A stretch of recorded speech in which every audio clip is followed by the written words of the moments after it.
Pietro d'Abano, un personaggio a cavallo tra storia e leggenda.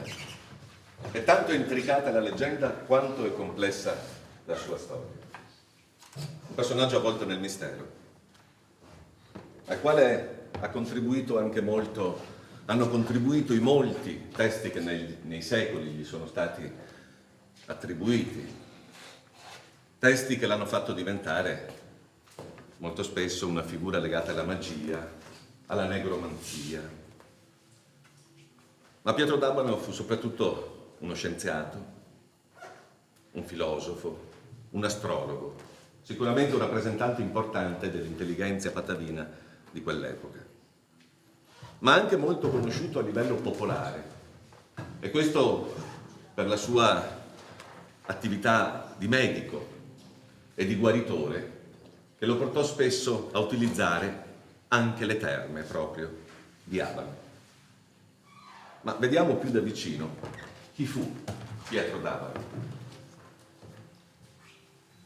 Pietro d'Abano nacque intorno al 1250 ad Abano Terme, figlio del notaio padovano Costanzo da Sclavione.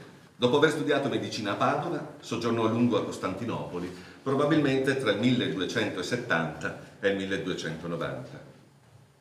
Amico di Marco Polo, visse a lungo nella capitale bizantina per imparare il greco, studiando in originale i testi di Galeno, Averroè e Avicenna. Nel 1300 fu insegnante di medicina, filosofia e astrologia all'Università di Parigi e dal 1307 di medicina e filosofia naturale all'Università di Padova. È considerato il primo rappresentante dell'aristotelismo padovano, tradizione filosofica che vede il suo culmine poi in Galilea. Pietro d'Abano destò i sospetti dell'Inquisizione con un primo processo contro di lui, conclusosi con proscioglimento dalle accuse da parte dei domenicani di Saint-Jacques, per aver accolto nei suoi libri e nelle sue lezioni opinioni discordi dai dogmi della Chiesa. In realtà è possibile che le accuse derivassero dall'enorme invidia che egli suscitava per l'enorme ricchezza e fama accumulata. Nel 1307 insegna presso l'Università Patavina medicina, filosofia e scienza degli astri. Qui si ebbe un secondo processo, stroncato dalla ferma opposizione del comune di Padova per magia ed eresia. Nel 1315, ormai malato, avrebbe fatto solenne professione di fede cattolica, abiurando quanto aveva precedentemente affermato, in contrasto con i dogmi della Chiesa. Ciò non valse a sottrarlo a un terzo processo, proseguito anche dopo la sua morte, avvenuta molto probabilmente nel 1316, che si concluse con una condanna al rogo dei suoi resti mortali. Pietro d'Abano sembra differenziarsi rispetto al sapere del suo tempo, che si basava principalmente per il commento alle opere del passato, per un atteggiamento che sembra aver caratterizzato l'aristotelismo padovano fin dalle sue origini. Per certi aspetti si ha quasi l'impressione di trovarsi di fronte alla personificazione del primo ricercatore scientifico.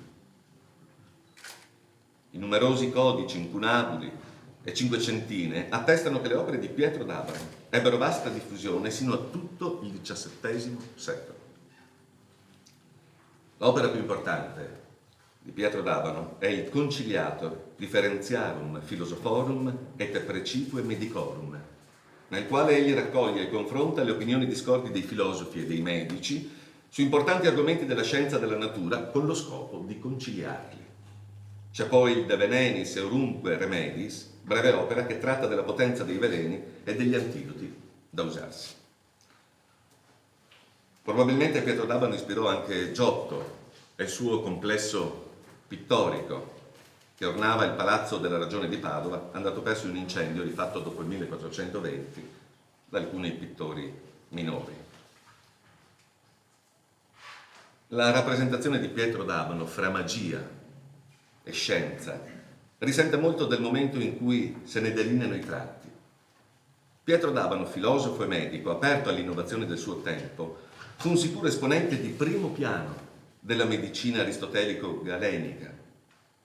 Ma quando fu riletto nei secoli successivi, con l'affermarsi delle filosofie magiche ed ermetiche, dei grandi filosofi e medici rinascimentali, come Ficino, Agrippa o Tritemio, al di fuori, quindi, del suo contesto storico, egli esce dai suoi confini reali e finisce nella leggenda e nell'improvvisazione.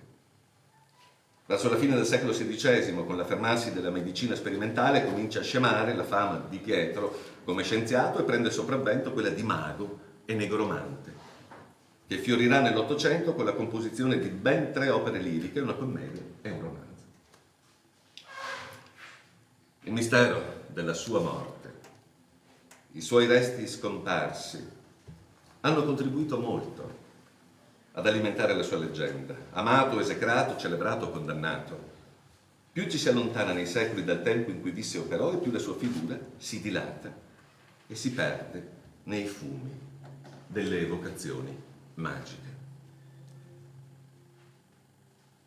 Un'opera importante per tutto il mondo delle scienze occulte e dell'esoterismo, e che è stata attribuita poi nel tempo alla figura di Pietro d'Abano, è l'Heptameron, un grimorio come viene conosciuto, che è un testo che consente la evocazione di demoni, di spiriti, di entità, di presenze da altri mondi. Questa sera è una sera particolare. Per tradizione questa sera è una sera dove le porte tra il mondo dei vivi e il mondo dei morti si aprono. E quindi io proprio, partendo da questo testo di Pietro d'Abano, l'Heptameron, io vorrei fare un piccolo passo con voi e immaginarci Pietro d'Abano in una sua evocazione proprio presa da questo testo dell'Heptameron e a lui attribuita.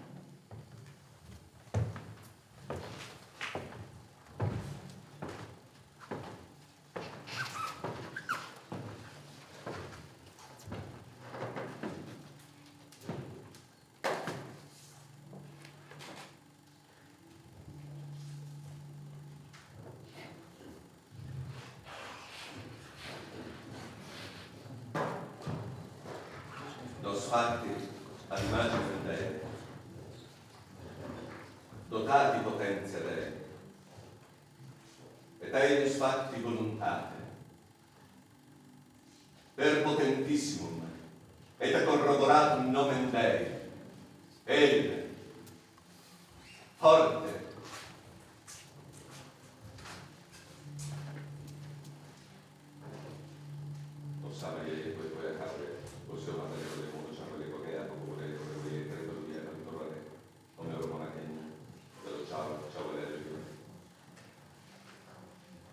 exorcisamus vos, et imperamus,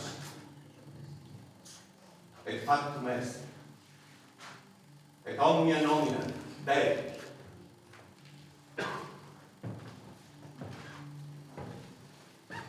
Et per nomen Adonai, El, Elohim, Elohe, Sabaoth, Eli, Ezer, Tetragrammatum, Shaddai, Dominus Deus excelsus, exorcisamus vos, atque potenter imperamus, ut apparetis, stat in nobis, hic, iuxta circulum, in forma pulcra, videlice et humana, et sine deformitate, et tortuositate aliqua. Venite, vos omnes tales, quia vobis imperamus.